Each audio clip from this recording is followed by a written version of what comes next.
Hello students, कैसे हैं आप सभी। आज हम अपना सेकेंड लेक्चर डिस्कस करने वाले हैं cell cycle and cell division पर।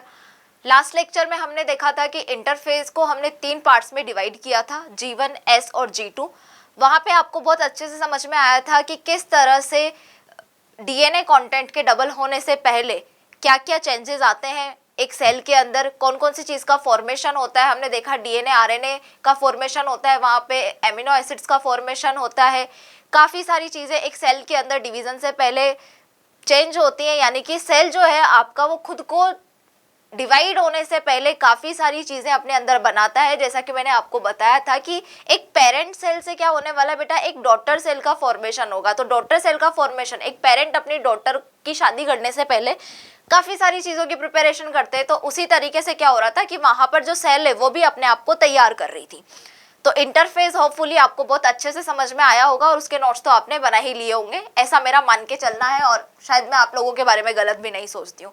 आज हम स्टार्ट करने वाले हैं अपना एम फेज। एम फेज किस तरह से, जिसको मैंने मल्टीप्लिकेशन फेज बोला था, माइटोटिक फेज बोला था, कैसे काम करेगा। एम फेज को भी आपको पता होगा कि लास्ट लेक्चर में मैंने एक फ्लो डायग्राम बनाया था, फ्लो चार्ट बनाया था, और उसमें मैंने आपको बोला था कि जो एम फेज है उसको हम कैरियोकाइनेसिस और साइटोकाइनेसिस में डिवाइड करेंगे। यानी कि पहले तो न्यूक्लियस को डिवाइड करेंगे, न्यूक्लियस का डिवीजन करेंगे, उसके बाद में साइटोप्लाज्म का डिवीजन करेंगे। तो एम फेज स्टार्ट होने से पहले आपको ये चीज पता होना चाहिए कि जो हमारी एनिमल सेल है और प्लांट सेल है उसमें किस तरह की सेल में माइटोटिक डिवीजन जो है वो कंप्लीट होता है। माइटोसिस कहाँ पर होता है, हैप्लॉइड सेल में होता है या फिर डिप्लॉइड सेल में होता है। तो बेटा मैं आपको बता दूं कि जो आपकी एनिमल सेल है, कौन सी, आपकी एनिमल सेल जो बेटा है, एनिमल सेल में जितना भी माइटोसिस होगा, जब भी माइटोसिस होगा, कब होगा बेटा, डिप्लॉइड सोमेटिक सेल के अंदर होगा। आप एज अ ह्यूमन बीइंग, अगर मैं आपकी और मेरी बात करूं तो हमारी बॉडी की जितनी भी सेल्स हैं, क्या है बेटा, जितनी भी सेल्स हैं एक्सेप्ट ओवा और स्पर्म के अलावा जितनी भी हमारी बॉडी की सेल्स हैं सारी की सारी डिप्लॉइड सेल्स हैं, और सब में क्या होता है बेटा, माइटोसिस होता है। ठीक है, तो हमारे अंदर एनिमल सेल के अंदर क्या होता है, हैप्लॉइड सेल में माइटोसिस नहीं होता है। तो आपको ये पता होना चाहिए कि एनिमल सेल जो है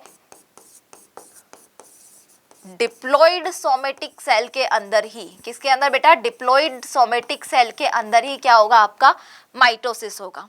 जैसा कि आपको पता है कि माइटोसिस डिप्लॉइड सेल के अंदर तो हो जाएगा, लेकिन आपने अगर मेरा लास्ट लेक्चर जो cell the unit of life था तो मैंने चिल्ला चिल्ला के बोली थी वहां पे एक बात, बायोलॉजी विदाउट एक्सेप्शन नहीं चलती है। बायोलॉजी में ऑलवेज ऐसे जैसे जो टर्म्स हैं कि हमेशा ऐसा ही होता है, ऐसा ही होगा, ये शब्द तो आते ही नहीं है।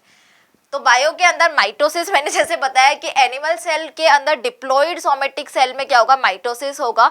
लेकिन एक एक्सेप्शन है जो कि मधुमक्खी के बारे में है, मेल हनी बी, जिसको हम ड्रोन बोलते हैं। तो बेटा वहां पे मेल हनी बी के अंदर माइटोसिस जब होगा तो वहां पे हैप्लॉइड सेल के अंदर माइटोसिस होगा, वहां पे डिप्लॉइड सेल्स नहीं होती हैं। जैसा कि आपको पता है कि माइटोसिस होता है वहां पे पार्थेनोजेनेसिस जो प्रोसेस है उसके थ्रू, तो वहां का माइटोसिस वो एक एक्सेप्शन है कि मेल ड्रोन के अंदर, मेल हनी बी के अंदर जो है माइटोसिस होगा जब भी बेटा, तब किसके अंदर होगा कि वहाँ पे हैप्लॉइड सेल के अंदर होगा, वहाँ पे हैप्लॉइड एन से एन बनेगा। बाकी जितनी भी एनिमल सेल्स हैं सब में 2n से 2n ही बनता है। माइटोसिस जो है एक अलग प्रोसेस है, ठीक है ना। यहाँ पे एक सेल से 2 सेल्स का फॉर्मेशन होता है, यानी कि एक पेरेंट सेल से 2 डॉटर सेल्स बनती है माइटोसिस के अंदर, और डिप्लॉइड में ही ऐसा होगा, कभी भी हैप्लॉइड सेल के अंदर नहीं होगा। लेकिन एक्सेप्शन क्या है बेटा, आपको एक्सेप्शन भी बहुत अच्छे से याद होने चाहिए।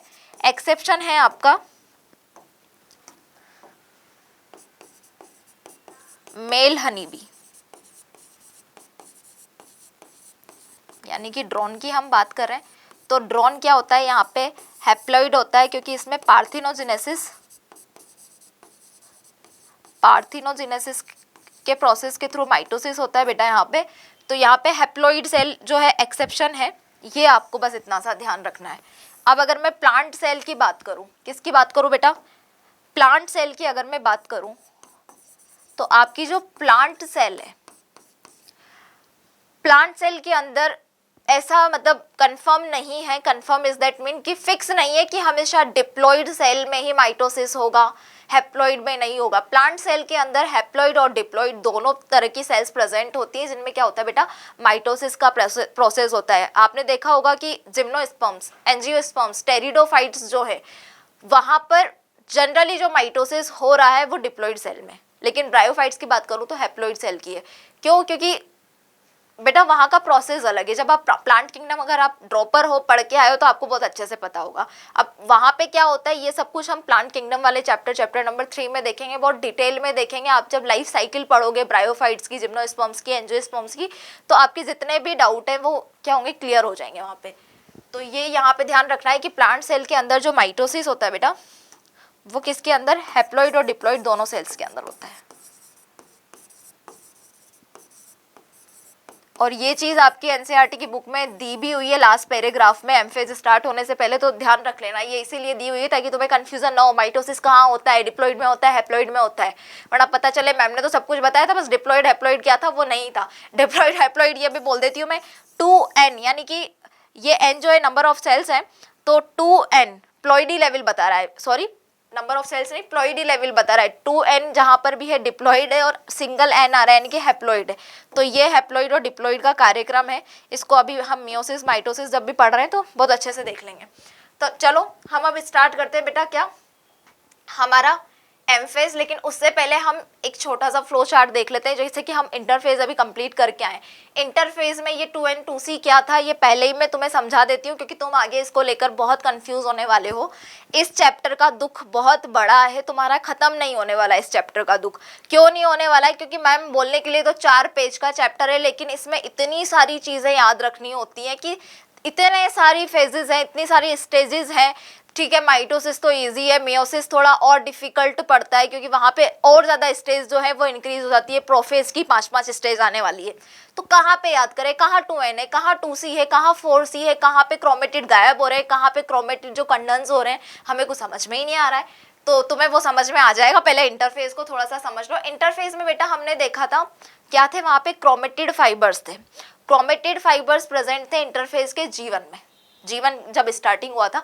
और हमने बोला था कि इंटरफेस जो है किसी भी तरह का डिवीजन फेज नहीं है, यहाँ पे डिवाइड नहीं होगी सेल, ये खुद को रेडी कर रही है, ग्रोथ फेज था। अभी पढ़ के आए, एनिमल सेल जो होगी डिप्लॉइड सेल के अंदर ही क्या होगा, आपका माइटोसिस होगा। तो इंटरफेज में भी आपकी जो सेल होती है बेटा वो डिप्लॉइड होती है। ये इंटरफेज जो है माइटोसिस से पहले वाला है। मियोसिस का इंटरफेज अलग देखेंगे हम, ठीक है। इंटरफेज हुआ, इंटरफेज जैसे ही स्टार्ट हुआ, हमने देखा कि डिप्लॉइड सेल के अंदर है। अब यहाँ पे ये जो 2c है बेटा, ये बता रहा है आपके डीएनए कंटेंट को। किसको बता रहा है?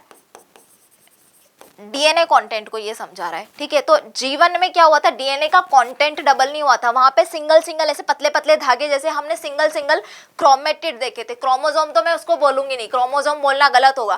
क्रोमेटिड फाइबर थे, क्रोमेटिड जो थे सिंगल फाइबर वाले क्रोमेटिड फाइबर वहां पर प्रेजेंट थे। जैसे ही जीवन की फेज से निकलता है इंटरफेज और एस फेज में एंटर करता है, सिंथेसिस फेज में एंटर करता है, हमने देखा था जो पतले पतले से सिंगल धागे वाले क्रोमेटिड इस तरह से प्रेजेंट थे, वहां पे सिंगल सिंगल के पास क्या हुआ था, डबल डबल सिस्टर क्रोमेटिड्स जो है प्रेजेंट हो गई थी। Double double chromatid fibres present हो गए थे, यानी कि वहां पर क्रोमोसोम का नंबर तो नहीं बढ़ा था, लेकिन डीएनए का जो कंटेंट था, आपका डीएनए कंटेंट का नंबर बढ़ गया था। इसलिए यहाँ पे 2n से क्या हो गया था बेटा, 2n का तो 2n डिप्लॉइड सेल थी, 2c की जगह डीएनए कंटेंट क्या हो गया था, यहाँ पे 4c हो गया था। फिर इसी एस फेज से आपकी जो सेल थी वो किस में एंटर कर जा रही थी, G2 फेज में। अब G1 S G2 पूरा का पूरा इंटरफेज का पार्ट है। ये जब इंटरफेज खत्म हुआ तो उसके बाद में सेल चाहती है तो माइटोसिस करती है, सेल चाहे तो वो मियोसिस भी कर सकती है। सेल का अपना खुद का कार्यक्रम होता है। अगर यहाँ पे मैं बात करती स्पर्म वगैरह होते तो वो क्या करते, मियोसिस करने के लिए जाते, माइटोसिस तो करते नहीं। तो यहाँ पे क्या होगा बेटा, अब हम बात कर रहे हैं माइटोसिस के बारे में। एम फेज में हम करवाना चाहते हैं, इंटरफेज जैसे ही सेल का खत्म होता है हम क्या करवाना चाहते हैं, उसका माइटोसिस करवाना चाहते हैं, ठीक है। तो हम डिस्कस करेंगे बेटा एम फेज में माइटोसिस के बारे में। चलो भाई, एम फेज स्टार्ट हो गया है, माइटोसिस पढ़ना है हमें इसके अंदर। एम फेज जब मैंने आपको पहले बताया था तो मैंने बोला था वहां पे कि कैरियोकाइनेसिस और साइटोकाइनेसिस दो प्रोसेस आपके कहां पर होते हैं बेटा, एम फेज के अंदर होते हैं। तो पहले हम क्या करेंगे, कैरियोकाइनेसिस करेंगे। और ये शब्द आपके लिए नए नहीं है। कैरियन का मतलब क्या होता है, न्यूक्लियस का डिवीजन। कैरियन यानी न्यूक्लियस और कैरियोकाइनेसिस यानी न्यूक्लियस का डिवीजन। तो पहले न्यूक्लियस को डिवाइड करेंगे हम, उसके बाद में हम क्या करेंगे बेटा, साइटोप्लाज्म को डिवाइड करेंगे। चाकू लगा के साइटोप्लाज्म को अलग अलग कर देंगे और 2 सेल बन जाएंगे। तो पहले न्यूक्लियस को डिवाइड कर लेते हैं भाई, कैरियोकाइनेसिस कर लेते हैं, ठीक है। एम फेज के अंदर कैरियोकाइनेसिस। अब बेटा एम फेज जो है, कैरियोकाइनेसिस जब हम डिवाइड करते हैं, कैरियोकाइनेसिस हम पढ़ते हैं तो हम यहाँ पे 4 फेजेस, 4 स्टेजेस पढ़ने वाले हैं। सबसे पहले हम पढ़ेंगे प्रोफेज को, उसके बाद में मेटाफेज, फिर एनाफेज और फिर बेटा हम पढ़ेंगे टीलोफेज को। जब ये चारों स्टेजेस कंप्लीट हो जाएंगे यानी कि आपका कैरियोकाइनेसिस जो है वो कंप्लीट हो चुका है। अब हमें क्या कंप्लीट करना है, साइटोकाइनेसिस कंप्लीट करना है, ठीक है। तो पहले कैरियोकाइनेसिस में बेटा हम किसको पढ़ेंगे, देखो इधर हम पढ़ने वाले हैं बेटा प्रोफेज को। अब ये प्रोफेज तो ठीक है, आपकी प्रोफेज स्टेज को भी एनसीईआरटी में 2 पार्ट्स में डिवाइड किया गया है। कितने पार्ट्स में डिवाइड किया गया है बेटा, 2 पार्ट्स में। पहले बता रहा है वहाँ पे वो अर्ली प्रोफेज, और फिर वो प्रोफेज को लेट प्रोफेज में भी डिवाइड कर रहा है। तो जब एनसीईआरटी ने डिवाइड किया है तो डेफिनेटली हमें तो करेंगे ही सही, क्योंकि बिना एनसीईआरटी हमारी पढ़ाई का कोई आधार नहीं है। हम नीट वाले स्टूडेंट्स हैं, एनसीईआरटी के ऊपर हमारा कुछ नहीं चलता है, ठीक है। एनसीईआरटी ही हमारा क्या है, रेफरेंस है, रेफरेंस बुक है, वही उसी के इर्द गिर्द हमें घूमना है। तो बेटा प्रोफेज को अर्ली प्रोफेज में डिवाइड किया है। अब आप लोगों को कैसे पता चलेगा कि प्रोफेज स्टार्ट हो गया, तो बेटा जैसे ही प्रोफेज स्टार्ट होता है, प्रोफेज की बिगिनिंग होती है, क्या होती है, बिगिनिंग होती है, स्टार्ट हो चुका है आपका प्रोफेज, तो वहाँ पे आपने देखा होगा डीएनए कंटेंट तो पहले ही डबल हो चुका था एस फेज के अंदर। इस तरह से सिंगल सिंगल क्रोमेटिड वाले जो फाइबर्स प्रेजेंट थे, सिंगल क्रोमेटिड प्रेजेंट थे, वो डबल क्रोमेटिड की तरह वहाँ पे प्रेजेंट हो गए थे, ठीक है। अब क्या होगा, उन क्रोमेटिड का कंडेंसेशन शुरू हो जाएगा, ठीक है, यानी कि क्रोमोसोम अच्छे से विजिबल होंगे, दिखाई देने लगेंगे आपको। क्या होगा बेटा, बिगिनिंग में क्या होगा, जैसे ही आपकी प्रोफेज की बिगिनिंग होगी तो इन द बिगिनिंग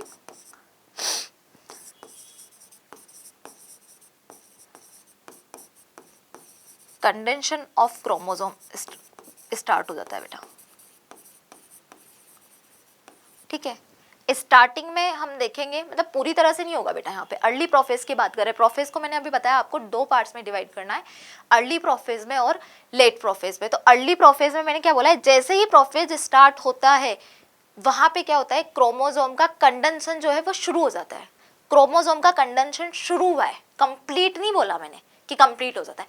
क्रोमोसोम का कंडेंशन, मेरे एक एक शब्द पर ध्यान देना अच्छे से, अगर तुमने सुना है तो तुम इस लेक्चर से 95% लेकर जाओगे, यानी कि तुम्हें ये 95% लेक्चर समझ में आएगा। और तुम अगर बहुत अच्छे से सुन रहे हो तो वो स्टूडेंट्स भी यहाँ पर होंगे जो पूरा 100% इस लेक्चर से लेकर जाने वाले हैं। इस चैप्टर में मैं आपको बता देती हूँ, जब हम भी पढ़ते थे, लाइक जब मैं भी नीट की प्रिपरेशन कर रही थी, 11th-12th में मैं थी, 11th में, तो मैं ये चाहती थी जब टीचर पढ़ाता था बोर्ड पे कि वो टीचर आए और मेरी कॉपी में इस चीज को समझाए, कैसे बन रहे हैं ये डायग्राम, कैसे क्रोमोसोम का कंडेंशन हो रहा है शुरू, कुछ भी समझ में नहीं आ रहा था। तो इस चैप्टर का दुख बहुत बड़ा है, ढंग से आ जाओ लाइन पे, अच्छे से सुन लो।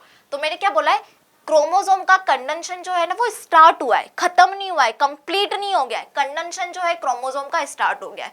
देखो तुम इधर आओ, डायग्राम से समझोगे तुम। सॉरी,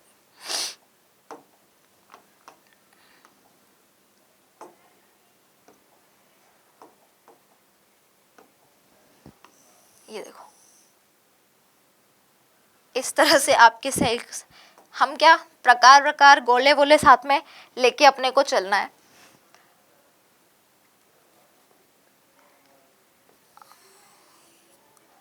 ये एस फेज से ऐसे क्रोमोसोम आए थे हमारे पास में, ठीक है ना। एस फेज से ऐसे ही क्रोमोसोम आए थे, एस फेज से ऐसे ही क्रोमोसोम G2 में कंप्लीट जो है एंटर किए थे, और G2 के बाद में हमारा एम फेज स्टार्ट हो गया। एम फेज में हम प्रोफेज का अर्ली प्रोफेज पढ़ रहे हैं। तो हमने देखा था कि वहाँ पे डीएनए कंटेंट जो था डबल हो चुका था। अब यहाँ पे आपको दिखाई दे रहा है कंडेंशन जो क्रोमोसोम का है ना वो शुरू हुआ है अभी अर्ली प्रोफेज में। अब अर्ली प्रोफेज में जब क्रोमोसोम जो है कंडेंस होना शुरू हुए तो अभी शुरू हुए हैं, कंडेंस होना खत्म नहीं हुआ, कंप्लीट नहीं हो गया। तो इस तरह से क्रोमेटिड पतले पतले धागे हैं, अब वो डीएनए कंटेंट डबल हो गया है, तो ये यहाँ पर जो ये धागे होते हैं ना, ये क्या करते हैं, एक के ऊपर एक, एक के ऊपर एक, इस तरह से पूरा पैकेजिंग कर लेते हैं एक दूसरे के ऊपर। जैसे कि ऊन का गोला देखा होगा तुमने, बॉल ऑफ वुल, उसकी तरह पे यहाँ पे आपके ये जो क्रोमेटिड फाइबर्स है ना, ये नजर आते हैं, ठीक है। और आप देख रहे हो यहाँ पे कि ये जो एंड ऑफ क्रोमोसोम है ना, ये भी बहुत अच्छे से क्लियरली नजर नहीं आ रहे हैं। आप ये देख नहीं सकते हैं यहाँ पे कि ये इस तरह से एंड ऑफ क्रोमोसोम आपको दिखाई दे। बेटा यहाँ पे एंड ऑफ क्रोमोसोम भी क्लियर नहीं है। तो पहली चीज तो एंड्स ऑफ क्रोमोसोम जो है बेटा, वो क्या है बेटा, आपका अनक्लियर है, ये चीज याद रखो, ठीक है। दूसरी चीज मैंने अभी आपको क्या बोला है कि जो क्रोमेटिड फाइबर्स हैं, डीएनए कंटेंट तो डबल हो गया, एक के ऊपर एक पैकेज हुए हैं और ऐसे लग रहे हैं, कंडेंशन जब शुरू हुआ है तो ऐसे लग रहे हैं जैसे कि बॉल ऑफ वूल है। क्या है, बॉल ऑफ वूल है, ऊन का गोला है। और इसी बॉल ऑफ वूल को जब इस तरह की स्टेज नजर आती है क्रोमेटिड फाइबर्स की कि एक दूसरे के ऊपर जमे हुए ऊन के गोलों की तरह दिखाई दे रहे हैं, तो बेटा इस स्टेज को बोला जाता है स्पाइरिम स्टेज। क्या बोला जाता है, स्पाइरिम स्टेज। ये बहुत इंपॉर्टेंट है, नाम याद रखना। स्पाइरिम स्टेज बोला जाता है जब क्रोमेटिड फाइबर्स आपके ऊन के गोले की तरह क्या होते हैं बेटा, हमें दिखाई देते हैं। अब यहाँ पे क्या होता है, क्रोमोसोम का कंडेंशन शुरू हुआ है तो आपको पता होगा कि यहाँ पे सेंट्रियोल आएगा। क्या आएगा, सेंट्रोसोम आएगा। यहाँ पे जो है ये इस तरह से आपके सेंट्रोसोम जो है वो दिखाई देते हैं। एक सेकेंड,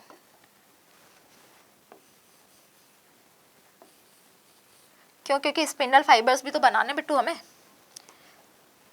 और सेंट्रोसोम के चारों तरफ पैरासेटेलाइट लाइक जो प्रोटीनियस हब आपका होता है प्रेजेंट होता है। यहाँ पे सेंट्रोसोम के बाहर की तरफ, जब सेंट्रोसोम पढ़ाया था लास्ट चैप्टर, अगर आप मुझसे पढ़ के आए हो तो आपको पता होगा सेंट्रोसोम के चारों तरफ किसी तरह की वॉल या एनवेलप या फिर किसी तरह की कोई लेयरिंग नहीं थी। वहाँ पर क्या प्रेजेंट था, अमोर्फस सा मास प्रेजेंट था, जिसे हम क्या बोल रहे थे बेटा, ध्यान करो, अमोर्फस मास या फिर पैरासेटेलाइट हम उसको बोल रहे थे, पैरासेंट्रियोल सैटेलाइट हमने उसको नाम दिया था, सेंट्रोस्फीयर हमने बोला था उसे, काइनोप्लाज्म भी हमने बोला था। 4 तरह के नाम मैंने वहां पर दिए थे। तो यहाँ पर क्या लेयर नहीं है सेंट्रोसोम के। और सेंट्रोसोम किससे बनकर बना होता है, 2 परपेंडिकुलर सेंट्रियोल से मिलकर आपका सेंट्रोसोम बना होता है। तो 2 परपेंडिकुलर सेंट्रियोल आपको नजर आ रहे हैं, उसके चारों तरफ क्या है बेटा, आपका अमोर्फस सा मास प्रेजेंट है।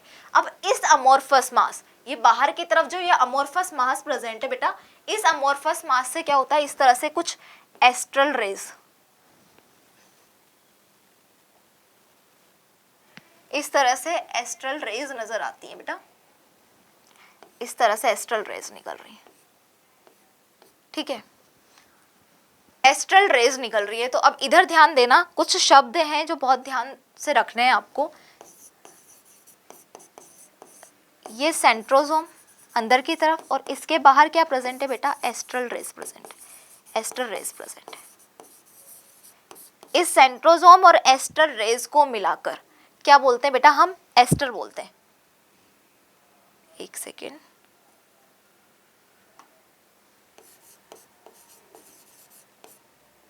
सेंट्रोसोम और एस्ट्रल रेज को मिलाकर क्या बोलते हैं मेरा बेटा, इसको हम टोटली, इस कंप्लीट पार्ट को हम एस्टर बोल रहे हैं। अब यहाँ पे आपको नजर आ रहा होगा, एक सेकेंड, यहाँ पे एक गड़बड़ भी हुई है बेटा, मैं इसको क्लीन कर देती हूँ। ये एस्टर रेज तो नीचे बनानी थी हमें, हमने तो यहीं बना डाली।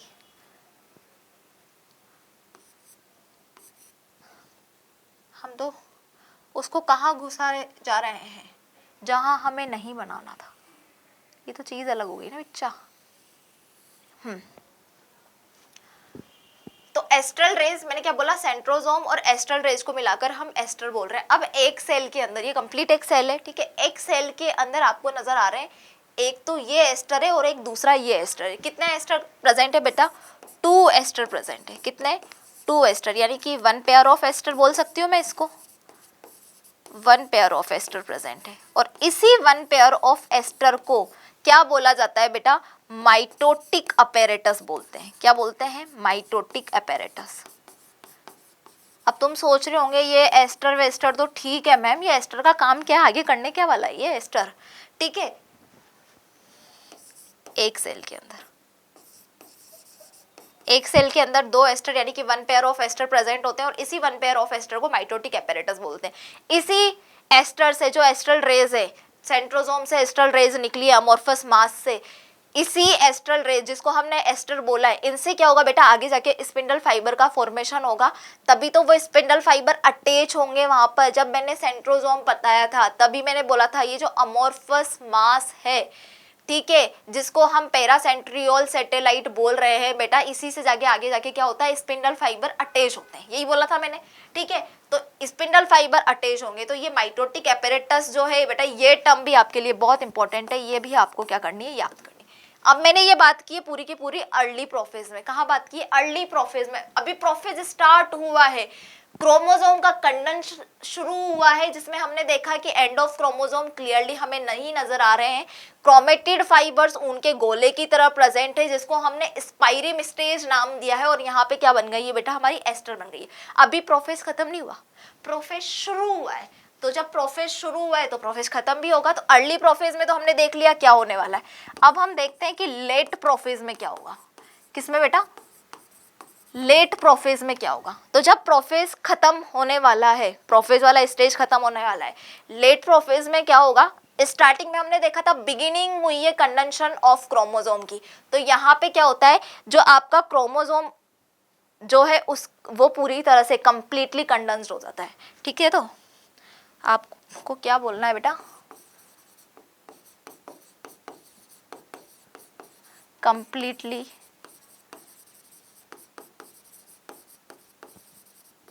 कंप्लीटली कंडेंसेशन ऑफ क्रोमोसोम,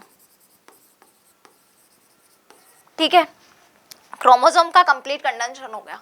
अब आप देखोगे कि जो सेंट्रियोल था, सेंट्रियोल अपोजिट पोल्स पर, अपोजिट एरिया पर क्या होगा, जाकर सिचुएटेड हो जाएगा। अपोजिट एंड्स की तरफ जो आपका सेंट्रियोल है वो क्या करेगा, मूव करेगा, ठीक है। फिर उससे स्पिंडल फाइबर्स निकलेंगे और स्पिंडल फाइबर्स कोशिश करेंगे इस स्टेज में, क्या कोशिश करेंगे कि वो जो आपका इस तरह से, आपको पता है अब पूरी तरह से क्या हो रहा है, सेंट्रोम आपका जो क्रोमोसोम है वो कंडेंस हो चुका है। तो आपके क्रोमेटिड फाइबर्स की जगह इस तरह का क्रोमोसोम आपको, सॉरी इस तरह का तो नहीं आएगा, इस तरह का क्रोमोसोम सॉरी आपको नजर आएगा। और क्रोमोसोम में आपको पता है यहाँ पे क्या प्रेजेंट होता है, सेंट्रोमियर। सेंट्रोमियर के बाहर की तरफ हमने पढ़ा था जब क्रोमोसोम का स्ट्रक्चर देखा था कि सेंट्रोमियर की बाहर की तरफ क्या प्रेजेंट होता है, यहाँ पे काइनेटोफोर प्रेजेंट होता है, और इसी काइनेटोफोर से आगे जाके स्पिंडल फाइबर्स क्या होते हैं, अटैच होते हैं। अब स्पिंडल फाइबर्स अटैच होंगे, फिर आगे मेटाफेज में देखेंगे हम स्पिंडल फाइबर अटैच होगा, एनाफेज में हम देखेंगे वो एक दूसरे को खींच रहे हैं। अब ये क्या है, ये एक सिस्टर क्रोमेटिड है, ये दूसरा सिस्टर क्रोमेटिड है, दो सिस्टर क्रोमेटिड मिलकर आपका क्या बना रहे हैं, क्रोमोसोम बना रहे हैं। क्या बना रहे हैं, क्रोमोसोम बना रहे हैं। अब ये सिस्टर क्रोमेटिड क्या होगा, सेंट्रोमियर जो है इसकी स्प्लिटिंग शुरू हो जाएगी। स्प्लिटिंग शुरू होते हैं ये दोनों एक दूसरे को खींचेंगे एक दूसरे की तरफ। स्पिंडल फाइबर, इधर वाला स्पिंडल फाइबर इसको खींच रहा है, नीचे वाला स्पिंडल फाइबर उसको खींच रहा है, दूसरी सिस्टर क्रोमेटिड को। तो ये दोनों क्या होंगे बेटा, सेपरेट हो जाएंगे।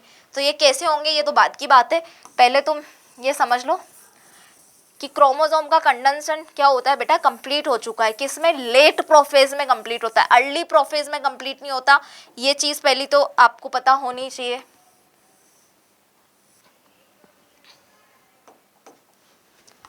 एक तो गोले बनाना तुम्हारे लिए तो शायद बहुत इजी वीजी टास्क होगा बच्चा पार्टी।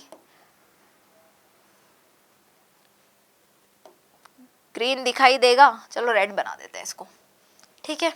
अब देखो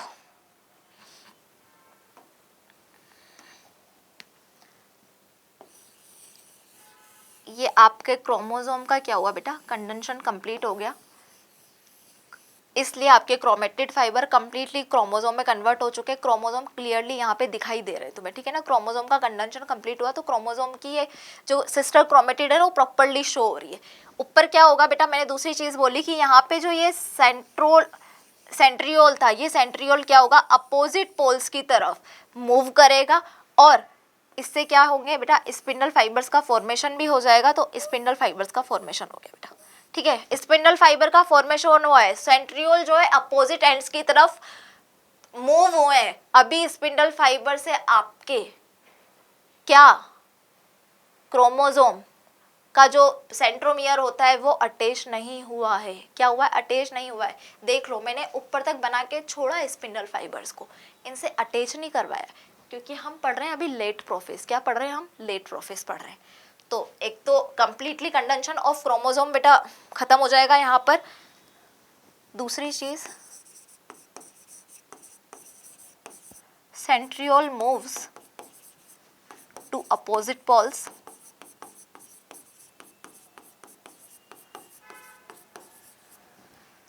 और क्या होता है बेटा? स्पिंडल फाइबर्स का फॉर्मेशन। किसका?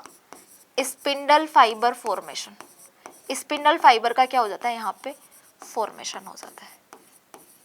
तो प्रोफेज के अंदर, माइटोसिस के प्रोफेज को दो पार्ट्स में डिवाइड कर दिया, अर्ली प्रोफेज और late prophase.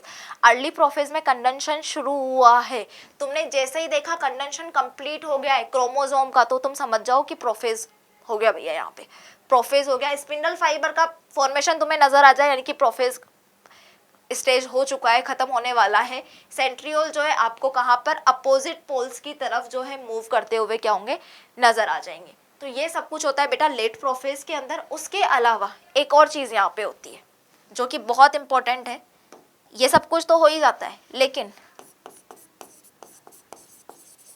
Nuclear membrane, nucleus के बाहर जो मेम्ब्रेन होती है, न्यूक्लियर मेम्ब्रेन, वो जो है डिसअपियर हो जाएगी बेटा।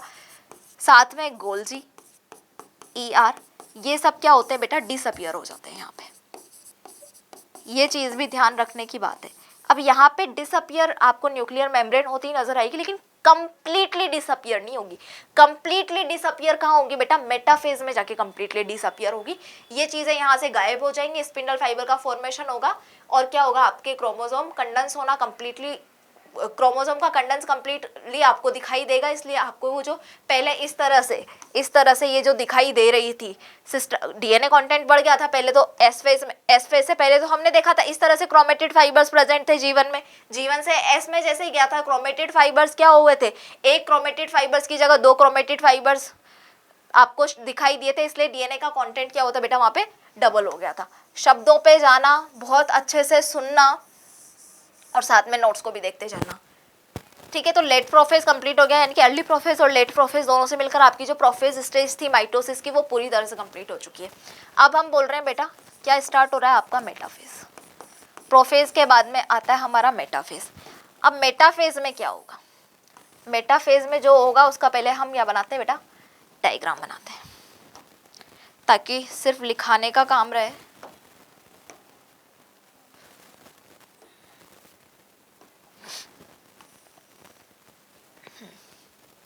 जैसा कि मैं आपको पहले ही बता चुकी हूँ, स्पिंडल फाइबर्स का फॉर्मेशन हुआ है और सेंट्रियोल आपके अपोजिट पोल्स पर क्या हुए बेटा? चले गए। ये लो, तुम्हारे अपोजिट पोल्स पे आ गया तुम्हारा सेंट्रियोल। स्पिंडल फाइबर का फॉर्मेशन भी मैं तुम्हें यहाँ पे दिखा देती हूँ। लेकिन मेटाफेज में क्या होगा बेटा? आपने देखो, अभी हमने देखा यहाँ पे जो है ना, स्पिंडल फाइबर से अटैच नहीं हुआ है आपके, क्रोमोसोम का कंडेंशन कंप्लीट हुआ है, क्रोमोसोम दिखाई दे रहे हैं। ठीक है, मेटाफेज बेटा जैसे ही आता है तो आपके ये जो क्रोमोसोम होते हैं ना, ये इस तरह से आड़े लेट जाते हैं। ठीक है ना, एक लाइन में जो है, एक रो बनाकर, जैसे तुम असेंबली में बनाते हो ना, एक के पीछे एक, एक के पीछे एक, वैसे ही एक असेंबली की तरह ये क्या करेंगे? क्रोमोसोम आपके एक रो के ऊपर क्या होंगे? एक रो की तरह, एक के पीछे एक, एक के पीछे एक, पूरा एक प्लेट की तरह, एक कंप्लीटली सीक्वेंस में आड़े लेट जाएंगे। ठीक है ना, आड़े लेट जाएंगे, इसका मतलब ये लेट जाते हैं। पहले ऐसे खड़े हुए थे, अब ये ऐसे लेट चुके हैं। अब ये एक के पीछे एक, एक के पीछे एक, इस तरह से लेटते हुए नजर आएंगे, जिसकी वजह से क्या होगा? स्पिंडल फाइबर से ये अटैच होंगे। क्या अटैच होगा? सेंट्रोमियर के बाहर आपका काइनेटोफोर है, वो अटैच होगा। ठीक है, किससे? स्पिंडल फाइबर से अटैच होगा। और जब कोई भी चीज एक सीक्वेंस में तैयार है बेटा, एक प्लेट बनाएगा। यहाँ पे ये तुम देख रहे हो कि मुझे अभी ये पेन रखना है, अब इस पेन के पीछे मैं एक के बाद एक पेन रखती जा रही हूँ, तो क्या हो गया? एक कंप्लीटली रो बन चुकी है। यानी कि यहाँ पर क्या होगा बेटा? इक्वेटोरियल प्लेट या फिर मेटाफेजिक प्लेट जो होगा उसका फॉर्मेशन होगा। एक मेटाफेजिक प्लेट या फिर इक्वेटोरियल प्लेट के ऊपर आपके सारे के सारे क्रोमोसोम जो है वो अरेंज हो जाएंगे। समझ गए? देखो अब तुम कैसे अरेंज होते हैं। पहले तो इसको हटाते हैं ये समझाने के लिए कि कैसे लेटेंगे तुम्हारे क्रोमोसोम। देखो इधर,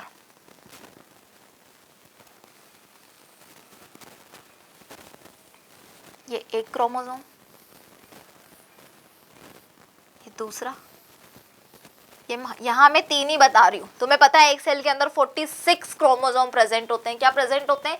46 क्रोमोसोम प्रेजेंट होते हैं। तो इस तरह से लेटे हुए 46 क्रोमोसोम आपको एक प्लेट पर नजर आएंगे। और ये जो प्लेट है बेटा, ये क्या है? मेटाफेसिक प्लेट या फिर इक्विटोरियल प्लेट है। अब यहाँ पे तुम देखो, तुम ये मान लो कि ये सेंट्रोमियर के बाहर की तरफ का क्या है बेटा? काइनेटोफोर है। ठीक है, इस काइनेटोफोर से किसको अरेंज करना है, किसको अटैच करना है बेटा? हमें करना है अब अटैच आपका स्पिंडल फाइबर। तो ये देखो, इससे ये अटैच हो गया आके, ये यहाँ और ये यहाँ, इस सेंट्रियोल से के स्पिंडल फाइबर से ये अटैच हो गया। ठीक है, अब तुम्हें ये दिखाई दे रहा है यहाँ से यहाँ तक, ये एक क्या है? कंप्लीट मेटाफेजिक प्लेट या फिर इक्विटोरियल प्लेट। मेटाफेजिक प्लेट पर क्या हुए हैं? क्रोमोसोम आपके अरेंज हो चुके हैं और स्पिंडल फाइबर जो है थे वो किससे जुड़ गए बेटा? क्रोमोसोम के काइनेटोफोर से जुड़ चुके हैं। और इस तरह से एक सुंदर सा स्ट्रक्चर, तुम्हें क्रोमोसोम क्लियरली नजर आ रहे हैं। क्रोमोसोम स्पिंडल फाइबर से जिस तरह से अरेंज है वो भी तुम्हें अटैच हो रहे हैं, वो भी तुम्हें नजर आ रहे हैं। एक सुंदर सा कितना प्यारा सा स्ट्रक्चर जो है मेटाफेज में नजर आता है। तो मैंने cell the unit of life में क्रोमोसोम पढ़ाया था, तब भी बोला था कि अगर आपको क्रोमोसोम की मॉर्फोलॉजी देखना हो, क्या देखना हो बेटा? क्रोमोसोम की मॉर्फोलॉजी देखना हो, आपको क्रोमोसोम का स्ट्रक्चर देखना है, तो क्रोमोसोम का मॉर्फोलॉजी या स्ट्रक्चर देखना है तो आपको किस में आना पड़ेगा? उसके लिए मेटाफेज पे आना पड़ेगा। मेटाफेज एक ऐसा फेज है, किसका? एम फेज का, जिसमें आप क्लियरली क्रोमोसोम का स्ट्रक्चर या मॉर्फोलॉजी देख सकते हो। तो हम इसको यहाँ पे लिख सकते हैं अब आराम से। क्या लिख सकते हैं भाई?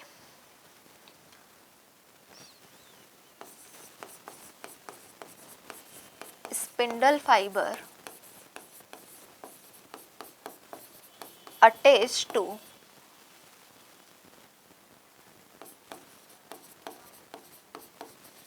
काइनेटोफोर ऑफ क्रोमोसोम। एक तो ये चीज होती है। दूसरी चीज क्या होती है बेटा? यहाँ पे इक्विटोरियल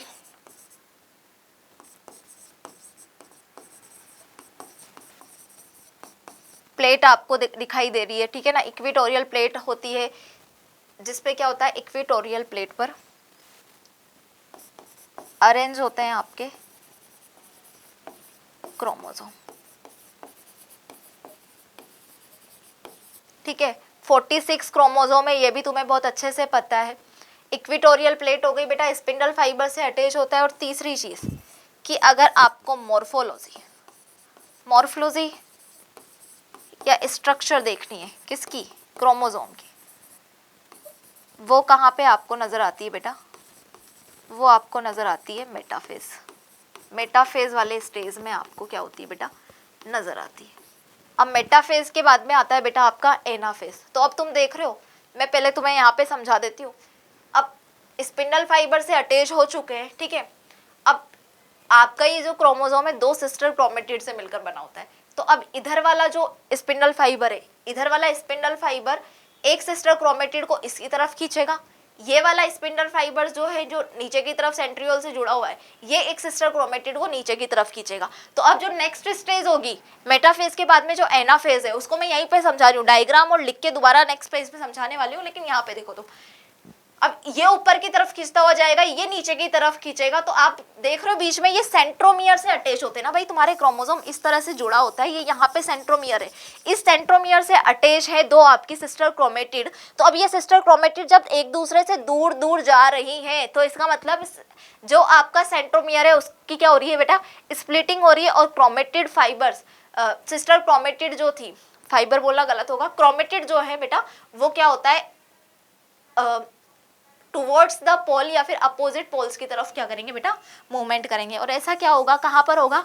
आपके मेटाफेज के बाद में हम पढ़ेंगे एनाफेज, उसमें ऐसा होगा।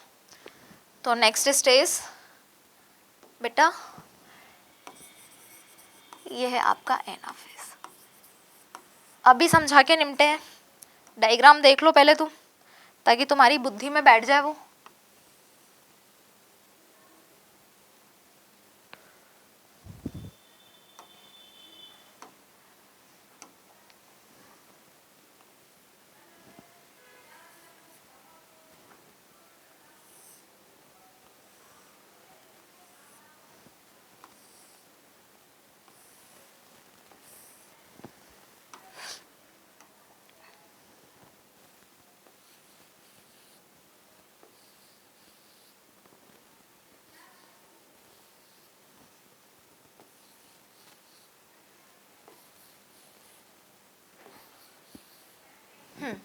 इस तरह का डायग्राम आपको एनाफेज में नजर आ रहा है। अब देखो एक सिस्टर क्रोमेटिड ऊपर की तरफ है बेटा और एक सिस्टर क्रोमेटिड नीचे की तरफ क्या हो रही है बेटा, मूव कर रही है।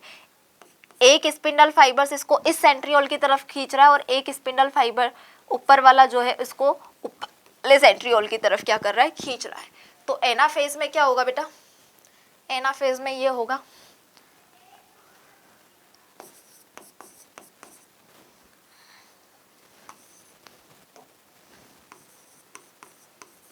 Splitting of centromere. सेंट्रोमियर टूटेगा तभी तो जाके सेंट्रोमियर खत्म होगा। सेंट्रोमियर वाली जगह से क्या होगी, आपकी सिस्टर क्रोमेटिड जो है एक दूसरे से सेपरेट हो जाएगी और chromatid moves towards the opposite pole. अब मैंने आपको बताया कि मेटाफेज जो होती है ना बेटा, मेटाफेज में तो आप क्या कर सकते हो, आपके जो क्रोमोसोम है उनकी स्ट्रक्चर को बहुत अच्छे से क्या कर सकते हो, देख सकते हो, उसकी मॉर्फोलॉजी देख सकते हो। लेकिन मेटाफेज के बाद में जो आपकी एनाफेज है, एनाफेज आपको अच्छे से नजर आ रही है, एनाफेज में क्या होगा बेटा, एनाफेज में आप क्रोमोसोम का शेप देख सकते हो। क्रोमोसोम का शेप देखने की अगर बेस्ट स्टेज होगी तो वो कौन सी है बेटा, एनाफेज है। बेस्ट स्टेज ऑफ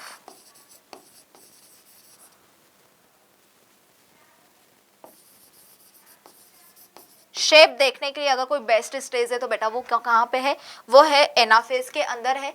तो हमने क्या पढ़ा, हमने सबसे पहले प्रोफेज देखा, कंडेंशन शुरू हुआ था वहां पे। प्रोफेज के बाद में मेटाफेज में इक्वेटोरियल प्लेट का फॉर्मेशन हुआ है। मेटाफेज के बाद में अब क्या हो रहा है बेटा, एनाफेज शुरू हुआ है। और एनाफेज में क्या हुआ, हमने देखा है कि एनाफेज में सिस्टर क्रोमेटिड जो थे वो अलग अलग हुए, सेंट्रोमियर जो स्प्लिटिंग हुआ और क्रोमेटिड जो है वो अपोजिट पोल्स की तरफ क्या करने लगे हैं, मूव करने लगे हैं। अब यहाँ पे तुम्हें बहुत अच्छे से नजर आ रहा होगा कि हमने देखा था कि प्रोफेज में 46 क्रोमोसोम थे, मेटाफेज में भी 46 क्रोमोसोम थे, लेकिन अब जो है आधे क्रोमोसोम, मतलब देखा जाए तो क्रोमोसोम जो थे किसे, दो सिस्टर क्रोमेटिड से इस तरह से मिलकर बने होते हैं, ठीक है। क्रोमोसोम जब दो सिस्टर क्रोमेटिड से मिलकर बने होते हैं तो ये सिस्टर क्रोमेटिड अलग हो गया, ये वाला क्रोमेटिड अलग हो गया। एक क्रोमेटिड ऊपर की तरफ जा रहा है, एक क्रोमेटिड नीचे की तरफ आ रहा है। पहले इक्वेटोरियल प्लेट पे हमने देखा था 46 जो क्रोमोसोम थे, देखो इधर 46 क्रोमोसोम एक प्लेट के ऊपर अरेंज हो रहे थे। क्या हो रहे थे बेटा, 46 क्रोमोसोम प्लेट के ऊपर जब अरेंज हो रहे थे, अब ये दोनों अलग अलग हो गए। तो एनाफेज में टेम्पररी टाइम के लिए, कुछ टाइम के लिए, हमेशा के लिए नहीं, टेम्पररी टाइम के लिए हम देखेंगे कि क्रोमोसोम का जो नंबर होता है वो क्या होता है बेटा, डबल हो जाता है। 46 क्रोमोसोम ऊपर की तरफ, 46 क्रोमोसोम क्या हो रहे हैं, नीचे की तरफ। अब यही एनाफेज जो है किस में एंटर करेगा, आपका टीलोफेज में एंटर करेगा, ठीक है। किस में एंटर करेगा बेटा, टीलोफेज में। और मैंने तुम्हें मेटाफेज में बता दिया क्या, वो मेटाफेज में तुम ये लाइन जरूर याद रखना कि यहां पे क्या होता है बेटा, न्यूक्लियर मेम्ब्रेन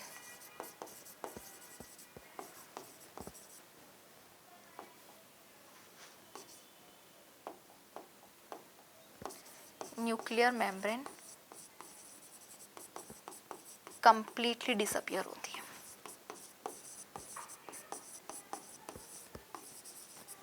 ठीक है। हाँ, तो एनाफेज में क्या हो रहा है बेटा, क्रोमोसोम का नंबर था वो क्या होगा बेटा, आपका डबल हो जाएगा, ठीक है।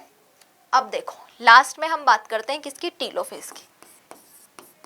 कौन सा स्टेज है, टीलोफेज आपका कैरियोकाइनेसिस का, किसका बेटा, कैरियोकाइनेसिस का लास्ट स्टेज है। अभी एम फेज में माइटोसिस में जो है हमने कैरियोकाइनेसिस का लास्ट स्टेज पढ़ रहे हैं, साइटोकाइनेसिस पढ़ना है, माइटोसिस खत्म नहीं हुआ। टीलोफेज में बेटा हम क्या देख रहे हैं, टीलोफेज में इस तरह के स्ट्रक्चर्स, क्योंकि एनाफेज में 46 क्रोमोसोम ऊपर, 46 क्रोमोसोम नीचे की तरफ, और डीएनए कंटेंट तो हमारा एस फेज, इंटरफेज का जो एस फेज था वहां से डबल होके आ रहा है। तो यहाँ पर डीएनए कंटेंट भी डबल हो गया और क्या, क्रोमोसोम का नंबर भी डबल हो गया। तो हम इतने देर से जो 2n2c पढ़ रहे थे, यहाँ पर क्या हो गया बेटा, 4n4c। टेम्पररी टाइम के लिए ये 4n4c हो चुका है। तो टीलोफेज में क्या होगा बेटा,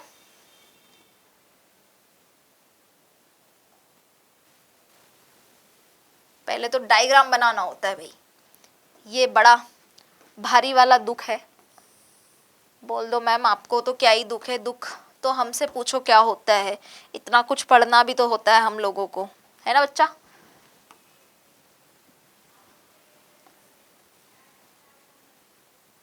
अब एक सेल के अंदर क्रोमोसोम का नंबर भी डबल हो चुका है और क्या हो चुका है, आपका डीएनए कंटेंट भी डबल हो चुका है, ठीक है।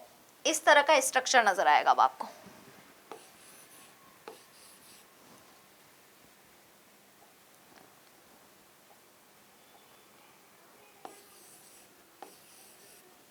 ठीक है,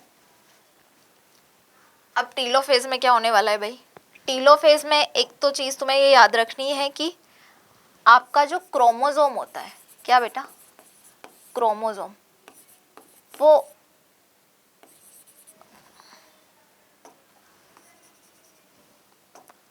क्रोमोसोम लॉस्ट इट्स आइडेंटिटी। भाई क्रोमोसोम नजर ही नहीं आ रहा है यहाँ पे, क्रोमोसोम जो है वो डबल हो गया, एक तो 46 ऊपर 46 नीचे की तरफ गए थे एनाफेज में, यानी कि क्रोमोसोम का नंबर यहाँ पे डबल हो गया है। क्रोमोसोम के जो क्रोमेटिड थे वो अलग अलग हो गए, लेकिन हम बोलेंगे तो उसको क्रोमोसोम ही, ठीक है। तो क्रोमोसोम अपनी आइडेंटिटी को बेटा यहाँ पर खो देगा, पहली चीज तो ये होगी। दूसरी चीज क्या होती है,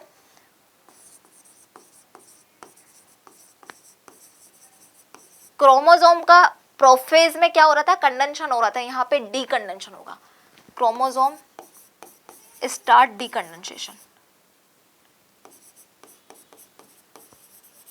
दूसरी चीज बेटा यहाँ पे न्यूक्लियर मेम्ब्रेन,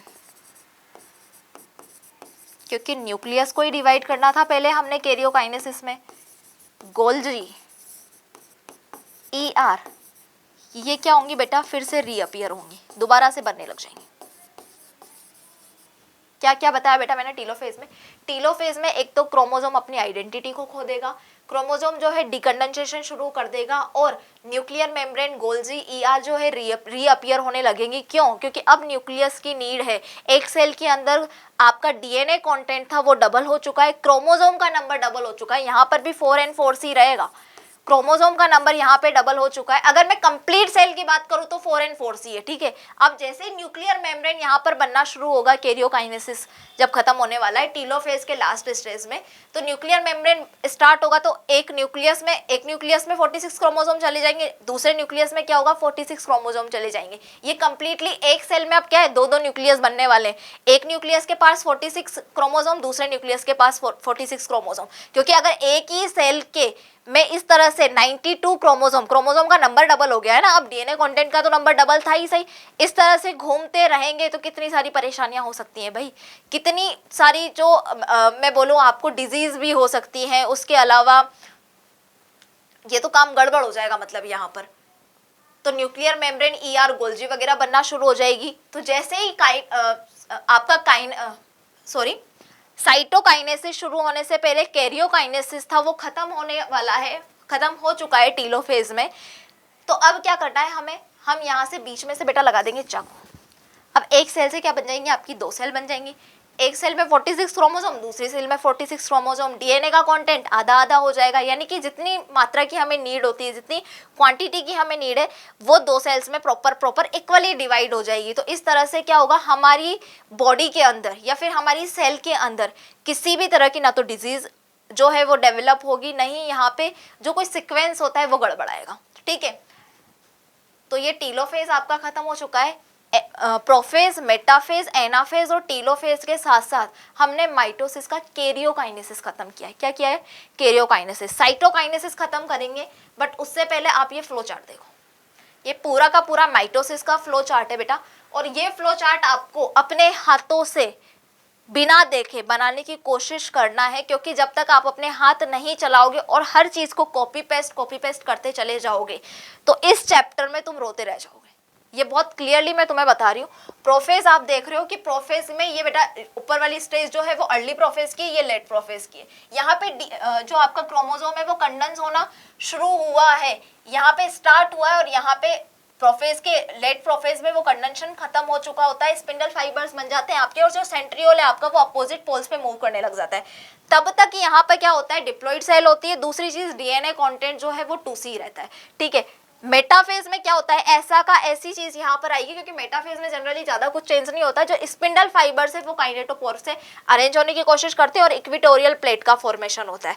तो वहां पे भी 2n2c रहता है बेटा, यहाँ पे भी 2n2c रहेगा, ठीक है। डीएनए कंटेंट अभी डबल नहीं हुआ है, लेकिन जैसे ही आपकी सेल कहाँ पे एंटर कर रही है, एनाफेज के अंदर एंटर कर रही है। एनाफेज में सेल एंटर करते ही क्रोमेटिड फाइबर्स जो है सेंट्रोमियर का स्प्लिटिंग होना शुरू होता है, अपोजिट पोल्स पर, अपोजिट सेंट्रियोल्स की तरफ आपके क्रोमेटिड मूव करना स्टार्ट कर देते हैं, जिसकी वजह से 46 क्रोमोसोम थे, यहाँ भी 46 क्रोमोसोम थे, लेकिन यहाँ पर क्या होगा बेटा, क्रोमोसोम का जो नंबर होता है, डीएनए कंटेंट तो पहले से ही, सॉरी, क्रोमोसोम का जो नंबर होता है बेटा वो क्या होता है, यहाँ पे बढ़ना शुरू हो जाता है। तो यहाँ पर क्या हो जाता है, कुछ टेम्परेरी टाइम के लिए 4n4c वाली कंडीशन आ जाती है टोटल सेल के अंदर। फिर जब आपका एनाफेज से टीलोफेज पे क्या करेगा, आपका एंटर करेगा सेल, तो टीलोफेज में क्या होगा, न्यूक्लियर मेम्ब्रेन्स फिर से बनना शुरू हो जाएगी, आपके क्रोमोसोम का डीकन्वर्जन शुरू होगा और आपका क्रोमोसोम आइडेंटिटी खो देता है अपना। जब वो क्रोमोसोम आपकी आइडेंटिटी खो जाएगा तो एक सेल के अंदर आप देखोगे कि यहाँ पे दो सेल्स, एक सेल के अंदर आपको दो न्यूक्लियस नजर आ रहे हैं, क्योंकि कैरियोकाइनेसिस हुआ है, अभी साइटोकाइनेसिस नहीं हुआ। साइटोकाइनेसिस होगा तो एक सेल से दो सेल बनेंगे। तो अगर मैं कंप्लीट सेल की बात करूं तो कंप्लीट सेल में तो 4n4c होता है, यहाँ पर क्या होता है, 4n4c होता है कंप्लीट सेल में, टीलोफेज की में। लेकिन जब अलग अलग न्यूक्लियस बन जाते हैं तो एक न्यूक्लियस के अंदर 46 क्रोमोसोम, दूसरे न्यूक्लियस के अंदर 46 क्रोमोसोम होने की वजह से वापस से क्या हो जाती है, 2n2c कंडीशन शुरू हो जाती है, क्योंकि दो न्यूक्लियस में जब क्रोमोसोम जाएंगे तो उनका डीएनए कंटेंट भी जाएगा, तो दोनों की दोनों चीजें हाफ हो जाती है। तो हम चले थे 2n2c से और हम आए भी कहाँ पर हैं बेटा, 2n2c पर आए हैं। एक और चीज जो थी मैंने आपको बताई नहीं, शायद नहीं बता दी, ठीक है, यही बताना था। तो ये माइटोसिस यहाँ पे खत्म हुआ है, ये माइटोसिस सॉरी खत्म नहीं हुआ है, आई एम सॉरी, यहाँ पे हमारा क्या खत्म हुआ है बेटा, हमारा कैरियोकाइनेसिस खत्म हुआ है माइटोसिस का। ये जो आपने अभी तक पढ़ा है ये कैरियोकाइनेसिस में पढ़ा है हमने, अभी साइटोकाइनेसिस बाकी है। कैरियोकाइनेसिस खत्म हो चुका है बेटा, अब हम माइटोसिस का क्या पढ़ेंगे, साइटोकाइनेसिस पढ़ेंगे।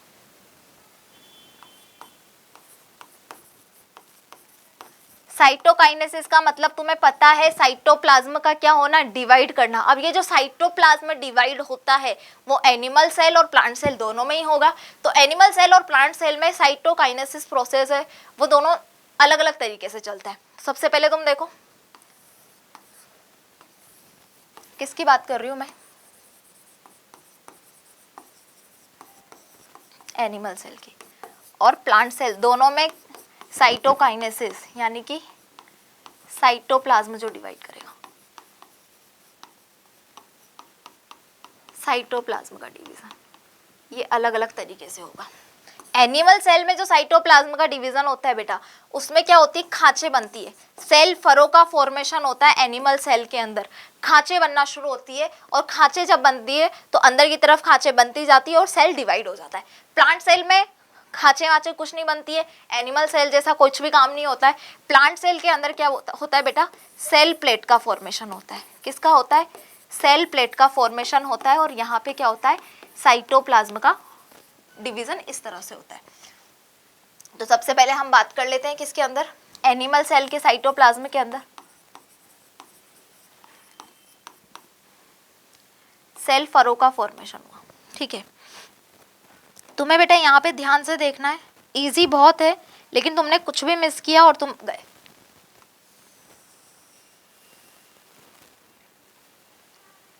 ये मान लो आपकी क्या है, कोई सेल है,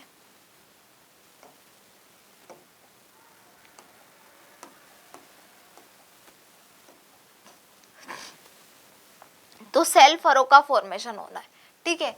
तो ये वाली कंडीशन तो पहले से हमारे बनी हुई है, इस तरह के टीलोफेज आती है, टीलोफेज से साइटोकाइनेसिस शुरू हो जाता है, ठीक है। तो जब एनिमल सेल में साइटोकाइनेसिस होना होता है, साइटोप्लाज्म का डिवीजन होना होता है, तो एनिमल सेल में आपको पता है सबसे आउटर मेम्ब्रेन जो होती है वो प्लाज्मा मेम्ब्रेन होती है। सेल के अंदर सबसे बाहर की जो मेम्ब्रेन है वो प्लाज्मा मेम्ब्रेन है।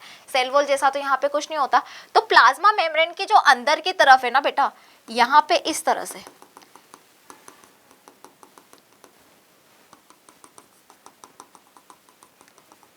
किसका फॉर्मेशन शुरू हो जाएगा बेटा, माइक्रोफिलामेंट, ठीक है। किसका, माइक्रोफिलामेंट यहाँ पर आने लग जाते हैं किसके अंदर, प्लाज्मा मेम्ब्रेन जो अंदर का वाला पार्ट है उसके अंदर। अब जब यहाँ पे माइक्रोफिलामेंट आने लगते हैं, यहाँ पे माइक्रोफिलामेंट प्रेजेंट होते हैं बेटा, आने क्या लगते हैं, प्रेजेंट ही होते हैं वो पहले से, कहाँ पे, सेल मेम्ब्रेन के अंदर की तरफ माइक्रोफिलामेंट प्रेजेंट होते हैं। और आपको पता है कि माइक्रोफिलामेंट जो है बेटा एक तरह का क्या है, साइटोस्केलेटन स्ट्रक्चर है। और तुम्हें यह भी पता है साइटोस्केलेटन स्ट्रक्चर क्या है, प्रोटीनियस फिलामेंट्स, प्रोटीन के बने हुए फिलामेंट धागे होते हैं, 3 तरह के पढ़ाए थे तुम्हें, माइक्रोट्यूब्यूल, माइक्रोफिलामेंट और तीसरा तुम सोचो। तो यहाँ पे एनिमल सेल के अंदर प्लाज्मा मेम्ब्रेन जो है एनिमल सेल की, उसके अंदर माइक्रोफिलामेंट प्रेजेंट होते हैं। ये एक ग्रुप में, एक गुच्छे में इकट्ठे हो जाते हैं, यहाँ पे ग्रुप बना लेते हैं, ठीक है। अब ये जो माइक्रोफिलामेंट है ये क्या करेंगे बेटा, अंदर की तरफ मूव होने की कोशिश करेंगे। अब ये जब अंदर की तरफ ये माइक्रोफिलामेंट अंदर की तरफ घुसने लगे तो आपकी सेल का कुछ ऐसा हाल हो जाएगा, मतलब आपकी जैसे बॉडी को शेप देते ना, शेप गलत हो गया बेटा, मेरा तो सही है, तुम लोग अपना देखो। इस तरह से क्या होगा बेटा, आपकी प्लाज्मा मेम्ब्रेन जो है अंदर की तरफ पिचकने लग जाएगी, आपकी प्लाज्मा मेम्ब्रेन इनवेजिनेट होने लग जाएगी। कहाँ पे, अंदर की तरफ धीरे धीरे धीरे धीरे धंसने लगेगी, इनवेजिनेट होने लगेगी। किसकी वजह से, क्योंकि यहाँ पे क्या है, माइक्रोफिलामेंट प्रेजेंट है जो कि प्लाज्मा मेम्ब्रेन का अंदर की तरफ इन्वेजिनेशन करवाना शुरू करेंगे। जैसे ही अंदर की तरफ आपका माइक्रोफिलामेंट इन्वेजिनेट करवाने लगता है, किसको बेटा, आपकी प्लाज्मा मेम्ब्रेन को, एनिमल सेल के अंदर। तो इस तरह से एक बॉडी का शेप जैसा होता है वैसी स्ट्रक्चर हमें नजर आती है, ठीक है। अब तुम, क्योंकि बायो तो तुम्हें पढ़ के अकेला नीट देना नहीं है, तुम्हें केमिस्ट्री भी पढ़नी है, तुम्हें फिजिक्स भी पढ़नी है, तो तुम्हें पता होगा कि फिजिक्स में कोई भी चीज जब बाहर से अंदर की तरफ मूव करेगी, क्या हो रहा है, बाहर से उसको अंदर की तरफ मूव करना है, तो सोचो उसको सेंट्रीपिटल मूवमेंट बोलते हैं या फिर सेंट्रीफ्यूगल मूवमेंट बोलते हैं। ये तुम सोचो, तब तक मैं बताती हूँ कि ये अंदर की तरफ इस तरह से मूवमेंट करते करते क्या होगा बेटा, इस तरह से 2 सेल्स का फॉर्मेशन हो जाएगा, ठीक है। अब इस सेल में 46 क्रोमोसोम, इस सेल में भी 46 क्रोमोसोम, डीएनए कंटेंट आधा आधा हो गया। एक पेरेंट सेल से 2 पेरेंट सेल, एक पेरेंट सेल से 2 डॉटर सेल्स जो थी उनका फॉर्मेशन हो गया। और जब माइक्रोफिलामेंट बाहर से अंदर की तरफ सेल को इन्वेजिनेट करवाएगा, सेल मेम्ब्रेन को इन्वेजिनेट करवाएगा, मूवमेंट उसका अंदर की तरफ करवाएगा, तो बेटा इस मूवमेंट को बोलते हैं हम क्या, सेंट्रीपिटल, सेंट्रीपिटल मूवमेंट बोला जाता है। बाहर से अंदर की तरफ सेंट्रीपिटल मूवमेंट है, ठीक है, और अंदर से बाहर की तरफ सेंट्रीफ्यूगल मूवमेंट उसको बोला जाता है। तो इस तरह से क्या होगा, एनिमल सेल में किसका, सेल फरो का फॉर्मेशन होगा, सेल के अंदर क्या, खांचे बनने का फॉर्मेशन होगा। और ये यहाँ पे एनिमल सेल के अंदर साइटोकाइनेसिस का प्रोसेस कंप्लीट होगा। इसके बाद में हम देखते हैं प्लांट सेल। क्या देख रहे हैं बेटा, प्लांट सेल। प्लांट सेल में मैंने बताया अभी क्या होगा, सेल प्लेट का फॉर्मेशन होगा। सेल प्लेट के फॉर्मेशन होने के बाद ही आपका साइटोकाइनेसिस क्या होगा, कंप्लीट होगा। So students, we are here. आपको ये तो पता ही होगा, तुम पढ़ के आए हो, तुम वैसे भी बहुत ज़्यादा समझदार मुझे लगते हो। आई होप मेरा तुम्हें समझदार मानने का जो नज़रिया है वो सही हो। क्या हो गया भाई, इस पेंसिल को बना दे भाई, बच्चे वेट कर रहे हैं। हाँ, बाहर की तरफ आपकी जो प्लांट सेल होती है बेटा, उसमें एक सेकंड तुम रुको, इसको जोर आ रहे हैं चलने में। सेल वॉल होती है बाहर की तरफ, और अंदर की तरफ क्या होती है बेटा, सेल मेम्ब्रेन या प्लाज्मा मेम्ब्रेन आपकी प्रेजेंट होती है। ये आपके टीलोफेज से आई हुई कंडीशन, एक में ही समझ लो तुम, ठीक है। अब सेल प्लेट का फॉर्मेशन करना है, ठीक है। जब सेल प्लेट का फॉर्मेशन करना है, 2 तो बनानी ही पड़ेगी, मैम कितना भी मना करें। तुम रुको एक सेकेंड, इसको बहुत जोर आ रहे हैं, इरेज ही कर लेते हैं भाई, क्या ही कर सकते हैं। अब ये अपनी जिद पे है, हम तो इससे जिद कर नहीं सकते। मेरा तो जिद करने का बिल्कुल भी मन नहीं करता। अब मैं टीचर हूँ ना, क्या करूँ, आई एम एजुकेटेड नाउ, तुम्हारी तरह बच्ची नहीं हो ना, वरना मैं भी जिद कर सकती थी।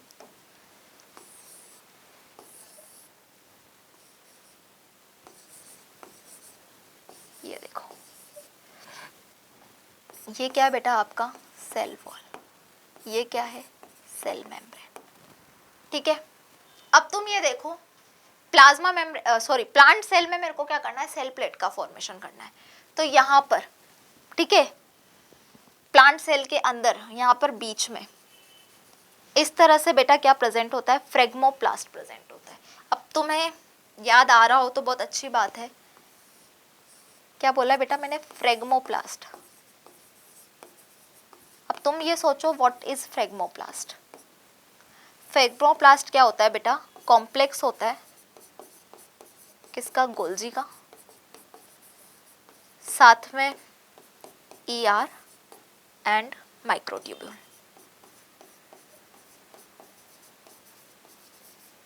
अब ये जो फ्रेगमोप्लास्ट है बेटा, ये क्या करेगा, ये फ्रेगमोप्लास्ट करेगा आपका, बीच में प्रेजेंट है, सब प्लांट सेल के अंदर प्रेजेंट, तो ये अंदर से बाहर की तरफ क्या करेगा, ग्रोथ करना शुरू करेगा, अंदर से बाहर की तरफ, इनर टू आउटर साइड बेटा, inner to outer side growth करने की कोशिश करेगा, मूवमेंट करेगा इस तरह से, इनर टू आउटर। तो जब ये इनर टू आउटर मूव करेगा तो इस फ्रेगमोप्लास्ट की वजह से आपका क्या फॉर्मेशन होगा बेटा, एक सीमेंटिंग लेयर बनेगी जिसका नाम है मिडिल लेमिला। तुम्हें बहुत अच्छे से पता होगा, दो प्लांट सेल के बीच में जो सीमेंटिंग लेयर होती है, कैल्शियम मैग्नीशियम पैक्टेट की मिलकर बनी होती है, उसको हम बोलते हैं मिडिल लेमिला। और उस मिडिल लेमिला के बाद में freshly synthesise primary cell wall का फॉर्मेशन होता है। रिक्वायरमेंट होती है तो प्राइमरी सेल वॉल के बाद में सेकेंडरी सेल वॉल का फॉर्मेशन होता है, और किसी किसी में टर्सरी सेल वॉल का फॉर्मेशन होता है। और इस तरह से क्या होता है, आपकी प्लांट सेल के अंदर साइटोकाइनेसिस का प्रोसेस होता है। समझ गए? तो पहले मिडिल लेमिला बनेगी, मिडिल लेमिला के फॉरवर्ड्स में प्राइमरी वॉल, फिर प्राइमरी वॉल से क्या बनता है बेटा, सेकेंडरी वॉल का फॉर्मेशन होता है। और यहाँ पे क्योंकि फ्रेगमोप्लास्ट अंदर से इनर टू आउटर मूव कर रहा है, इनर टू आउटर ग्रोथ कर रहा है, इसलिए हमने एनिमल सेल में आउटर टू इनर इन्वेजिनेट हो रही थी आपकी सेल मेम्ब्रेन, तो सेंट्रीपिटल मूवमेंट उसको बोला था बेटा। यहाँ पर हम इसको क्या बोलेंगे, देख लो तुम, पिंक कलर से लिख रही हूँ तुम्हारे लिए मैं, यहाँ पे होता है बेटा सेंट्रीफ्यूगल। क्या होता है, सेंट्रीफ्यूगल मूवमेंट। तो ये तुम्हें बहुत अच्छे से पता होना चाहिए, सेंट्रीपिटल और सेंट्रीफ्यूगल क्या होता है। सेंट्रीफ्यूगल है बेटा आपका inner to outer growth.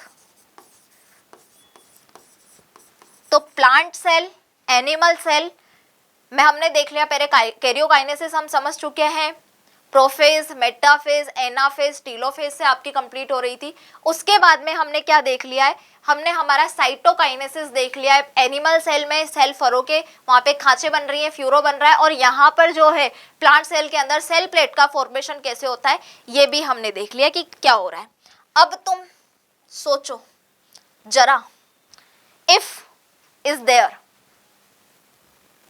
Karyokinesis करने के बाद में साइटोकाइनेसिस न हो पाए, क्या हो जाए, साइटोकाइनेसिस नहीं हुआ, फेल हो गया साइटोकाइनेसिस, तो क्या हो सकता है भाई, अगर साइटोकाइनेसिस करने का मूड ही नहीं हुआ, कोई रीजन आ गया जिसकी वजह से एक सेल दो सेल्स में डिवाइड नहीं हो पाई, कैरियोकाइनेसिस न्यूक्लियस का डिवीजन तो हो चुका है, आपका डीएनए कंटेंट डबल हो चुका है, आपके क्रोमोसोम डबल हो चुके हैं एक सेल के अंदर, लेकिन अगर उसको आगे जाके मन नहीं है, कोई भी रीजन रहा हो जिसकी वजह से साइटोकाइनेसिस क्या हो रहा है आपका प्रॉपर्ली नहीं हो पाया, साइटोकाइनेसिस हुआ ही नहीं, आपका साइटोप्लाज्म डिवाइड ही नहीं हुआ, तो दो सेल्स बनेंगी भी नहीं। अब अगर दो सेल्स नहीं बन रही है तो क्या हो रहा है बेटा, एक सेल के अंदर जो आपका डीएनए का कंटेंट डबल हुआ था वो भी पड़ा हुआ है, और आपके क्रोमोसोम जो एक्स्ट्रा बने थे, जो डबल हुए थे, वो भी पड़े हुए हैं। देखा जाए तो कैरियोकाइनेसिस से जो न्यूक्लियस डिवाइड होता है कैरियोकाइनेसिस के प्रोसेस के थ्रू, वो न्यूक्लियस तो डिवाइड हो चुका है, अब एक सेल के अंदर बहुत सारे न्यूक्लियस प्रेजेंट है, यानी कि मल्टी न्यूक्लिएटेड सिचुएशन प्रेजेंट है। आप बोलो तो एक तरह से फ्री न्यूक्लिएटेड कंडीशन भी उसको बोला जाता है, ये प्रेजेंट है। तो क्या हो रहा है, आपका साइटोकाइनेसिस एक तरह से फेल हो चुका है, और ऐसा कहीं पर होता है, तुम सोचो कहां पर होता है, जब तक मैं तुम्हें साइटोकाइनेसिस फेलियर बताती हूँ। क्या हुआ बेटा,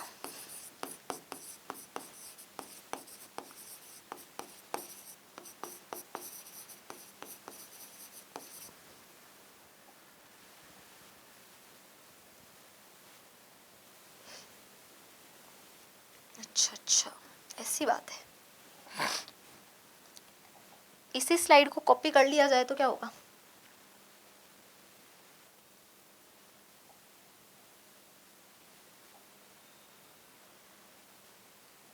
देखो साइटोकाइनेसिस का क्या हुआ बेटा, साइटोकाइनेसिस फेलियर हो रहा है। इसका मतलब सेल के अंदर क्या है, मल्टी न्यूक्लिएटेड कंडीशन बन चुकी है। इस मल्टी न्यूक्लिएटेड कंडीशन को आप क्या बोल सकते हो, फ्री एंडोप्लाज्मिक।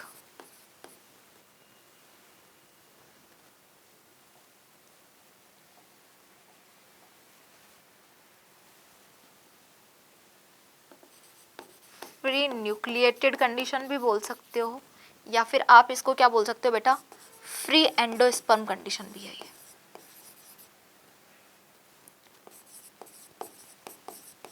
और फ्री एंडोस्पर्म बेटा होता है आपका लिक्विड जो कोकोनट है, लिक्विड कोकोनट के अंदर, लिक्विड कोकोनट का जो एंडोस्पर्म होता है वहां पे। तो अगर आपका सेल डिवाइड नहीं हो पाया, एक सेल के अंदर पॉलीप्लॉइडी आ गई, बहुत सारे न्यूक्लियस प्रेजेंट है, ठीक है, तो बहुत सारे न्यूक्लियस जब एक सेल के अंदर है, फ्री न्यूक्लिएटेड कंडीशन आ गई या मल्टी न्यूक्लिएटेड कंडीशन आ गई, तो इस मल्टी न्यूक्लिएटेड कंडीशन के लिए जो एक टर्म है वो तुम्हें याद रखनी है, मैं तो इसलिए ये सब कुछ बता रही हूँ। इस कंडीशन को बोलते हैं बेटा सिंशिशन। एक सेकेंड, स्पेलिंग गलत है भाई, तुम भी देखते चला करो। सिंशिशियन कंडीशन।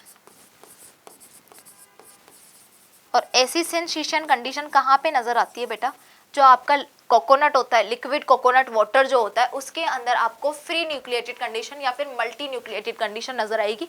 यानी कि वहां पे साइटोप्लाज्म का क्या हुआ, साइटोकाइनेसिस का प्रोसेस नहीं हुआ, साइटोप्लाज्म डिवाइड नहीं हुआ। इसकी वजह से एक सेल के अंदर काफी सारे न्यूक्लियस, एंडोस्पर्म जो है वो प्रेजेंट हो जाते हैं, और साइटोकाइनेसिस फेलियर इसी को बोला जाता है। और मल्टी न्यूक्लिएटेड कंडीशन जो है इसको सिंशिशियन कंडीशन कहा जाता है। ये तुम्हें बहुत अच्छे से बेटा भेजे में बिठा के रखनी है, अपने दिमाग में घुसा लो तुम इस बात को।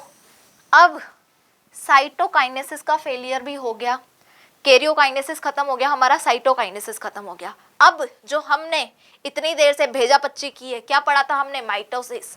माइटोसिस करवाना क्या जरूरी है, सोचो तुम, ऐसा भी क्या जरूरी आ गया कि हम इतना कुछ पढ़ रहे हैं, इतनी सारी प्रोसेस होती है, क्रोमोसोम का कंडेंशन हो गया, फिर ले दे के वापस से उसको डीकंडेंस होना पड़ा, क्रोमोसोम का नंबर बढ़ा दिया, डीएनए कंटेंट का नंबर बढ़ा दिया, हमें एक पेरेंट सेल से 2 डॉटर सेल बनानी है, तो क्या जरूरत थी माइटोसिस की। तो सिग्निफिकेंस ऑफ माइटोसिस बहुत इंपॉर्टेंट है, ध्यान से सुनना, समझना। वैसे तो तुम बहुत इंटेलिजेंट बालक बालिका हो हमारे, तो तुम्हें पता ही होगा। तो next topic is significance of mitosis।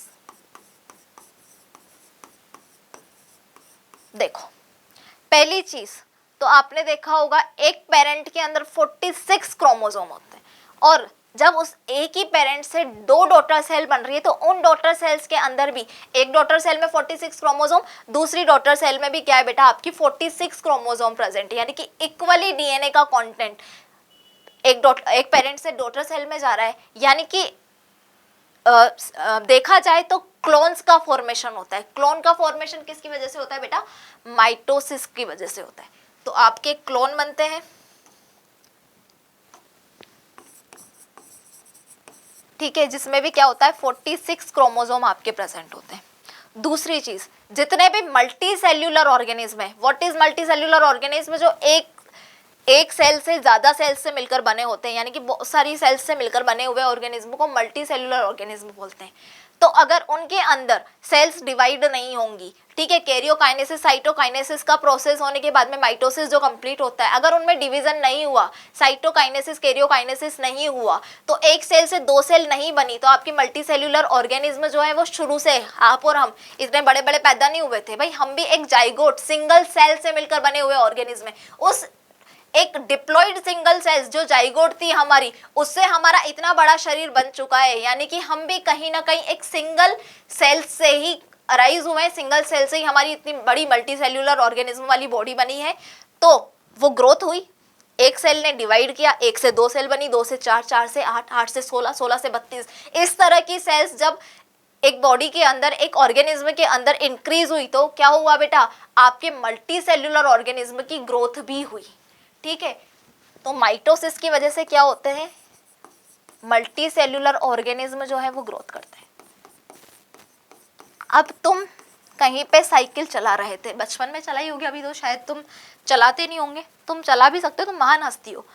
Cycle चलाते हो या सीढ़ियों से उतरते हुए तुम्हारा हो गया पैर स्लिप, भगवान ना करे तुम्हारे नीट के एग्जाम से पहले ऐसा कुछ हो, नीट के एग्जाम के बाद भी ना हो, बट फिर भी घटनाओं को कोई रोक नहीं सकता। अब तुम मान लो गिर गए, अब तुम्हें चोट लग गई, अब तुम देखते होंगे चोट लगने के बाद में ऐसा तो नहीं है ना कि वो जीवन पर्यंत तुम्हारे वो खून ही निकलता रहेगा, या फिर वो ऐसी तुम्हें वो जो आपका घाव होगा वो ऐसा का ऐसा नजर आएगा, नहीं होता है ना दिखाई, वो धीरे धीरे अपने आप फिल भी होता है, एक टाइम लेता है, जितना बड़ा घाव होगा थोड़ा उसको ज्यादा टाइम लग सकता है, तो वो फिल हो रहा है। तो आपके जितने भी वुंड होते हैं, इंजरीज जो होती हैं, उनको रिपेयर करने का, हील करने का काम कौन करता है बेटा, माइटोसिस की वजह से होता है, क्योंकि एक सेल से दो सेल्स का फॉर्मेशन हो रहा है। तो जितने भी सेल्स हैं अंदर आपकी बॉडी के अंदर, कुछ सेल्स ऐसा तो है नहीं कि तुम जब से पैदा हुए और तुम जब तक मरोगे तब तक तुम्हारी वो सारी की सारी सेल्स जो पहली बार बनी थी वही काम करती रहेंगी, नहीं, सेल्स की रिपेयरिंग भी होती है भाई। अंदर कुछ सेल्स खत्म हो गई तो उस सेल्स की जगह दूसरी सेल्स की नीड होती है, तो वो उसको रिप्लेस करेगी।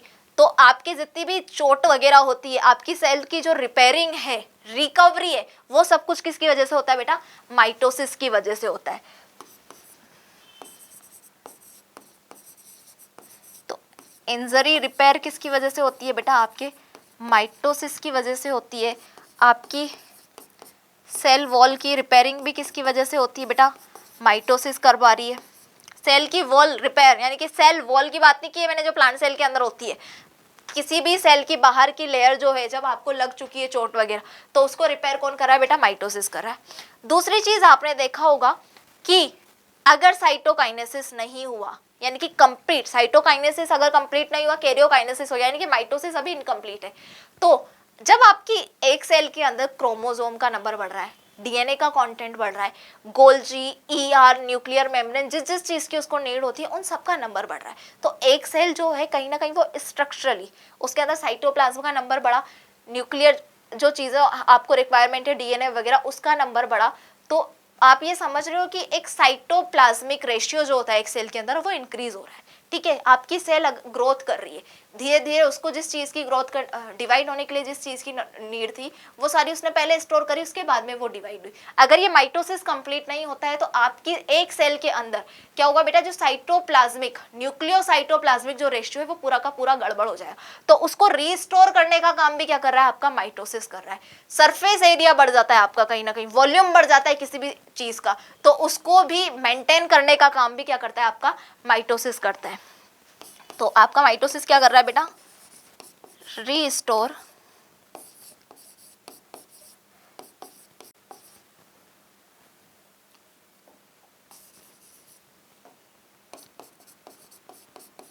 न्यूक्लियोसाइटोप्लाज्मिक रेशियो, और बेटा सरफेस टू वॉल्यूम रेशियो, ये सब कुछ भी मेंटेन किसकी वजह से हो रहा है बेटा, माइटोसिस की वजह से हो रहा है। ठीक है, तो here we are done with mitosis. Mitosis से पहले हमने इंटरफेस देख लिया है, माइटोसिस में कैरियोकाइनेसिस, साइटोकाइनेसिस हम पढ़ चुके हैं। अब एक न्यूमेरिकल है, तुम वो भी देख लो, तुम वैसे भी बहुत शाणे बच्चे हो, इसकी जरूरत नहीं है भाई, खाली आ गया ये। चलो, एक ह्यूमन सेल है, ह्यूमन सेल के अंदर 46 क्रोमोसोम है, वो तो मैम हमें भी पता है, नया क्या है इसमें, डीएनए कंटेंट एक ह्यूमन सेल के अंदर 20 पिकोग्राम अवेलेबल है। ये क्वेश्चन है, ठीक है ना, मैंने अपनी तरफ से दिया है। 46 क्रोमोसोम तो मुझे पता है होते हैं ह्यूमन सेल के अंदर, और 20 पिकोग्राम क्या मैंने डीएनए कंटेंट दिया है। तो अब तुम्हें बताना है कि number of chromosome, number of chromatid और डीएनए कंटेंट कितना रहेगा, G2 में कितना रहेगा, मेटाफेज में कितना रहेगा, टीलोफेज के अंदर कितना रहेगा। टीलोफेज में भी पूरी की पूरी सेल के अंदर का बताना है, और एक पर न्यूक्लियस के अकॉर्डिंग अगर मुझे देखना हो कि क्रोमोसोम का नंबर, क्रोमेटिड का नंबर और डीएनए कंटेंट का नंबर कितना है, तो वो भी तुम्हें बताना है। जस्ट इमेजिन यहाँ पे G2 है, मतलब G2 है इज दैट मीन इंटरफेज में, जीवन में तो ज्यादा कुछ होता नहीं है, तुम्हें पता है वहां पे amino acids, RNA, DNA, proteins वगैरह का फॉर्मेशन होता है। ठीक है, उसके बाद में आपकी सेल किस में चली जाती है, एस फेज में। एस फेज में डीएनए का कंटेंट क्या होता है, डबल हो जाता है। एस फेज के बाद में क्या आता है आपका G2, तो G2 में क्या होगा बेटा, नंबर ऑफ क्रोमोसोम कितने हैं यहाँ पे, 46 है। 46 है तो हम किसकी बात कर रहे हैं, माइटोसिस की बात कर रहे हैं। तो सोचो कि यहाँ पे नंबर ऑफ क्रोमोसोम कितने रहेंगे बेटा, इमेजिन करो। तुम बहुत इंटेलिजेंट बच्चे हो मेरे, तुम ज़्यादा समझदार हो, सोचो, या फिर इस क्वेश्चन को तुम घर पे करना अपने दिमाग को लगा के, बट मैं फिलहाल ये बता देती हूँ बेटा। क्रोमोसोम जो है वो तो 46 ही रहेगा, इसमें भी मेटाफेज के अंदर भी 46 ही रहेगा क्रोमोसोम, क्योंकि हमने देखा था क्रोमोसोम का नंबर कहाँ पे बढ़ रहा था, मेटाफेज के बाद में जो एनाफेज आ रहा था उस स्टेज में बढ़ता है। ठीक है, नंबर ऑफ क्रोमेटिड की अगर बात की जाए तो 46 क्रोमोसोम G2 में है।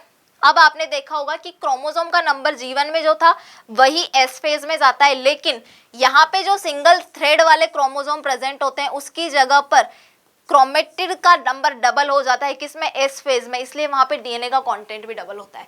तो क्रोमेटिड क्रोमोसोम 46 है, लेकिन double sister chromatid, double thread वाले क्रोमेटिड वहां पर प्रेजेंट होते हैं, किसमें, एस फेज में। तो एस फेज के बाद में G2 आता है, तो यहाँ पे क्या होंगे बेटा, 92 आपके क्रोमेटिड प्रेजेंट होंगे। डीएनए कंटेंट की बात की जाए जो कि एस फेज में बढ़ता है, तो 20 पिकोग्राम अगर आपकी पहले की सेल में था तो यहाँ पे आके क्या हो जाएगा बेटा, 40 पिकोग्राम हो जाएगा।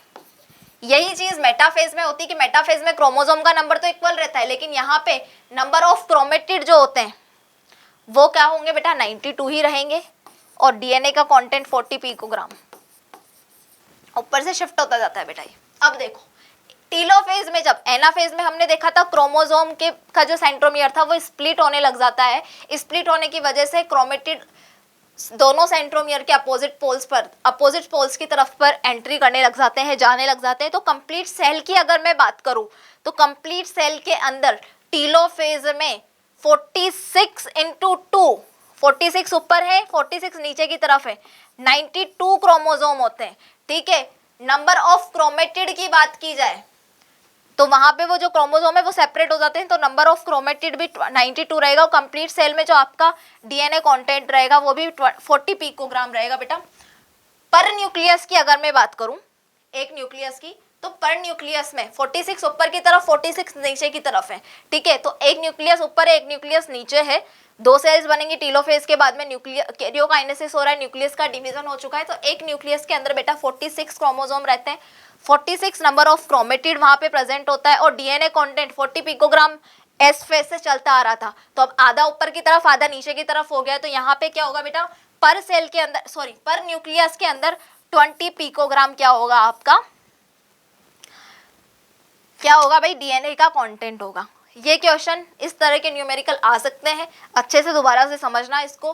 पूरे के पूरे जितने भी डायग्राम्स आज बनाए हुए हैं, फ्लो चार्ट हमने बनवाए हुए हैं, उसको बेटा कंपैरेटिवली स्टडी करना, उसकी बनाना, अपने हाथों से रंग बिरंगे पेन यूज करना, क्योंकि जब तक तुम बनाओगे नहीं तब तक तुम्हें समझ में नहीं आएगा। यहाँ पर इंटरफेस हमारे लास्ट लेक्चर में कंप्लीट हुआ था, यहाँ हमने माइटोसिस कंप्लीट कर लिया है पूरी तरह से। नेक्स्ट लेक्चर में हम मियोसिस 1 और मियोसिस 2 को कंप्लीट करेंगे, और इस तरह से आपका ये चैप्टर खत्म हो जाएगा। चैप्टर बहुत ईजी है अगर तुम कोशिश करोगे करने के लिए तो, लेकिन अगर तुमने ठीक से बातों को नहीं सुना, समझने की कोशिश नहीं की, तो ये चैप्टर तुम्हें बहुत ज़्यादा इरिटेट भी करने वाला है, और तुम्हारे जो बहुत ईजीली नंबर आने वाले थे वो तुम्हारे हाथ से निकल जाएंगे। So okay students, bye bye. अपना ध्यान रखना और अपने नोट्स को टाइम टू टाइम प्रिपेयर करते जाना, साथ में एनसीईआरटी की रीडिंग भी करना।